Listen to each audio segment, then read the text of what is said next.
শীত পরিস্থিতি জানাতে নীলফামারী থেকে যুক্ত হচ্ছেন সহকর্মী বিজয় চক্রবর্তী কাজল।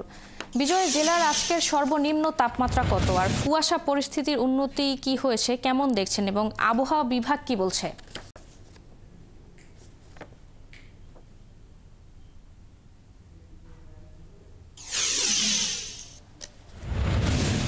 ফারজানা, প্রথমে আজকে জানিয়ে রাখি যে আজকে সর্বনিম্ন তাপমাত্রা রেকর্ড করা হয়েছে 11.0 ডিগ্রি সেলসিয়াস, যেটি গতকালের তুলনায় আজকে 3 ডিগ্রি সেলসিয়াস তাপমাত্রা ইতিমধ্যে কমে গেছে।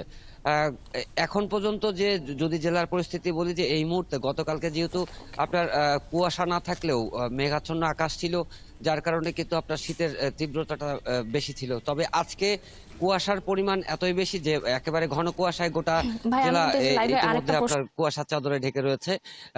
গতকালকে সারাদিন আমরা রোদে দেখা মিলেনি। আজকে পঞ্চম দিনের মতো নীলফামারী জেলায় আপনার এখন পর্যন্ত সূর্যের দেখা মিলবে না।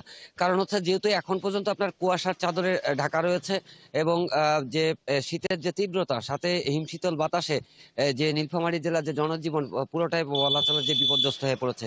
এই ঘন কুয়াশার কারণে সড়কগুলোতে দেখছেন যে হেডলাইট জ্বলিয়ে আপনার যানবাহনগুলোকে চলাচল করতে হচ্ছে। পাশাপাশি আমাদের যে সৈয়দপুর বিমানবন্দর রয়েছে, সেই বিমানবন্দরেও ইতিমধ্যে আপনার যেহেতু বিমান উড্ডয়ন এবং অবতরণের সময় রয়েছে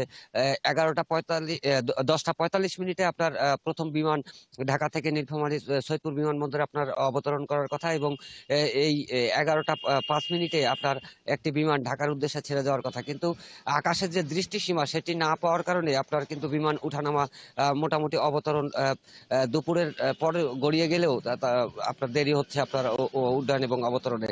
সেক্ষেত্রে যাত্রীদের তো একটা ভোগান্তি রয়েছে। এদিকে যে শীতের যে বর্তমান যে পরিস্থিতি, ঘন কুয়াশার সাথে আপনার হিমশীতল বাতাসে নীলফামারী জেলার জনজীবন মোটামুটি একেবারেই বলা চলে যে বিপর্যস্ত। বিশেষ করে যেহেতু মাঘ মাস, এই অঞ্চলের একটি কথা রয়েছে, মাঘের জারে বাঘ কাঁদে। সেই অবস্থা ইতিমধ্যে শুরু হয়ে গেছে। আজকে মাঘ মাসের 11 তারিখ। সেক্ষেত্রে এখন পর্যন্ত যে শীত আপনার অনুভূত হচ্ছে সেটি এই পুরো জানুয়ারি জুড়েই চলবে। পাশাপাশি আপনার ফেব্রুয়ারির 11 থেকে 13 তারিখ পর্যন্ত এই শীতের প্রকোপটা থাকবে। এদিকে আমরা এই তীব্র শীতের কারণে যে কনকনে শীত অনুভূত হচ্ছে, এতে আপনার সবচেয়ে বেশি কষ্টে পড়েছে আপনার শ্রমজীবী এবং নিম্ন আয়ের মানুষেরা। বিজয়, শীতার্তদের সহায়তায় জেলা প্রশাসন কোনো পদক্ষেপ নিয়েছে কিনা? তাদের যে এই শীত উপেক্ষা করে তারা যে কাজে নামবে, সেই কাজে নামা তাদের জন্য ব্যাহত হচ্ছে। ফারজানা, এখন পর্যন্ত শীত মোকাবেলায় জেলায় 33,000 পিস কম্বল সরকারি যেটি ত্রাণ মন্ত্রণালয় থেকে বরাদ্দ পাওয়া সেটি বিতরণ করা হয়েছে। পাশাপাশি আপনার যে স্থানীয় সরকার মন্ত্রণালয়ের পক্ষ থেকে 12,000 কম্বল বিতরণ করা হয়েছে। এছাড়াও বিভিন্ন সরকারি এবং বেসরকারি প্রতিষ্ঠান, এনজিও থেকে শুরু করে সকলেই যার যার জায়গা থেকে এগিয়ে আসছেন শীতকাতর মানুষকে তাদের পাশে দাঁড়ানোর জন্য। সেক্ষেত্রে জেলা প্রশাসন ইতিমধ্যে আরো চাহিদা তারা পাঠিয়েছে, যাতে একটি মানুষও যাতে আপনার এই শীতবস্ত্রের অভাবে যাতে কোনো রকমের ক্ষতিগ্রস্ত না হয়। পাশাপাশি আমরা হাসপাতালগুলোতে খোঁজ রাখছি। হাসপাতালগুলোতে যেহেতু আপনার এই চলতি মাসের জানুয়ারি থেকে শুরু হয়েছে, যেহেতু শীতের প্রকোপটা একটু বেশি, যার কারণে একটু হাসপাতালগুলো তো গত পরশুদিন পর্যন্ত আপনার হাসপাতালে যে শীতজনিত রোগীর সংখ্যা সেটি একটু কম ছিল। তবে গতকালকে থেকে রোগীর সংখ্যা কিছুটা বাড়ছে। যেহেতু এখানে শীতের প্রকোপ বাড়ছে, সেক্ষেত্রে আপনার রোগীর সংখ্যাটাও বাড়ছে।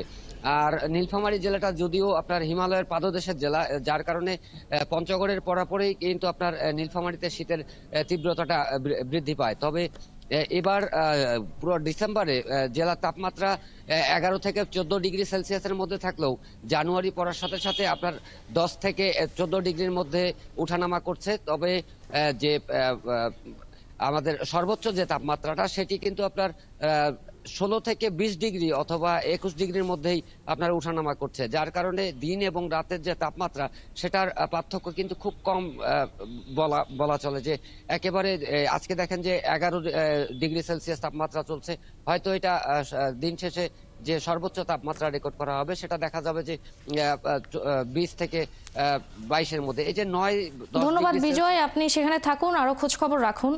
নীলফামারী থেকে শীতের পরিস্থিতি জানাচ্ছিলেন সহকর্মী বিজয়।